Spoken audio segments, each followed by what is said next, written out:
Hey, what's up everybody? ForneverWorld here today to do my review of One Piece episode 533, JAMON. So today, we're gonna be talking about a bunch of crazy stuff because this episode was filled with content. JAMON. You see how annoying that is? You see just 2 times and I bet you're annoyed already. I'm not gonna do that to you guys, don't worry. I'm not gonna keep on going JAMON. But anyway, so Neptune's crusty ass is tied up in this episode, and his son comes, and his son is like helpless, can't really help his own father out, and basically, that is kind of pretty pathetic. I don't know. It seems like this whole palace is pretty pathetic because the Straw Hats easily just threw them over, and it wasn't even them. It wasn't the Straw Hats that started it. It was like, well, you know, you're gonna come mess with us. We're gonna just beat the crap out of you and overthrow the freaking kingdom. So, you know, Fukabushi comes over there, whatever Fukabushi, and he's like, oh, well, you know, I'm going to give you the 2 messages anyway from Jinbei. And, you know, again, some of the epic content that we get in this is Jinbei left a message for Luffy, and we finally learn what it is in this episode. By the way, spoilers. So the two things that he had to say to Luffy was, 1, don't fight Horty. I don't know why he said that. I mean, I know why he said that, but I don't know why he said that, and it's complicated. And number 2, the second message he left. What was the second message? What could it have been? Yeah, that he's in the sea forest. So, and it's coincidental because Luffy and Shirahoshi, remember he told her that he's gonna, you know, not set her free, but take her out for the day anywhere she wanted to go. And then in the episode, we find out that she wants to go to the sea forest. Bit too coincidental, but I know why she wanted to go to the sea forest, but still in the same exact spot. A bit here and there. So within the next couple episodes, I'm sure we're going to see a meetup between Luffy and Jinbei.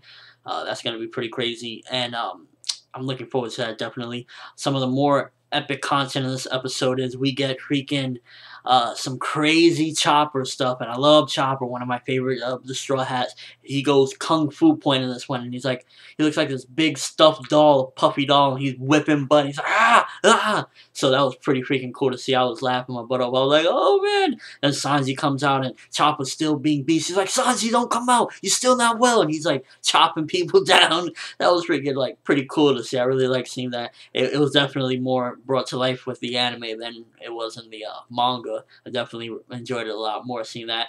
Another crazy funny stuff. Like this episode was more so on the content and the funniness, more so than like the crazy epicness that, you know, a lot of other episodes will have.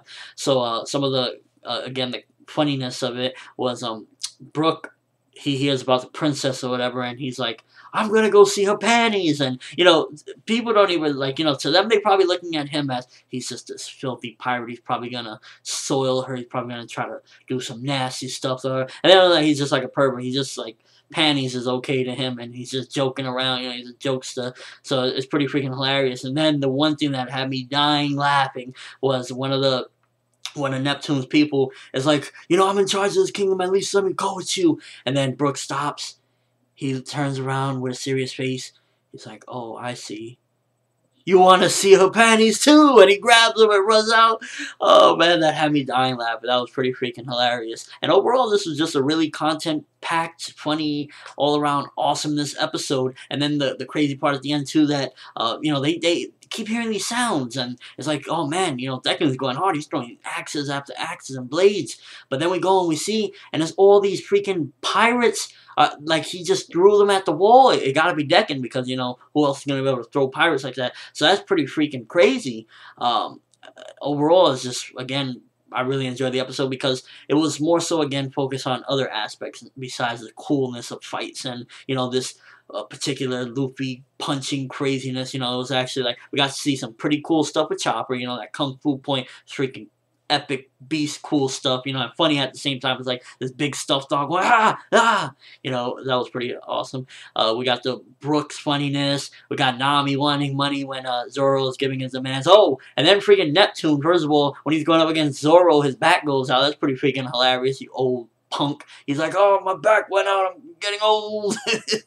That was pretty freaking hilarious. So, you know, I thought that was one of the top funny things of this episode. And he kept calling Zoro Zordy, and Zoro's like, Zoro, and then he's like, oh, these are the demands of Zordy. So you know, overall, Neptune, you're crusty. JAMON, JAMON. But that's all I have for this particular review. What did you think of the episode? What was your favorite point? Was it Kung Fu point? Was it Brooke saying you want to see her panties too? Was it, just which one was it? It was so much pretty cool stuff in this particular episode and funniness overall. Let me know in the comment section below, or with a video response on, your favorite moment of this particular episode and all the wackiness of this One Piece 533. But that's all I have. I'm ForneverWorld. Thanks for watching. Thumbs up for your favorite moments in this episode. And until next time, have an awesome day, people. JAMON.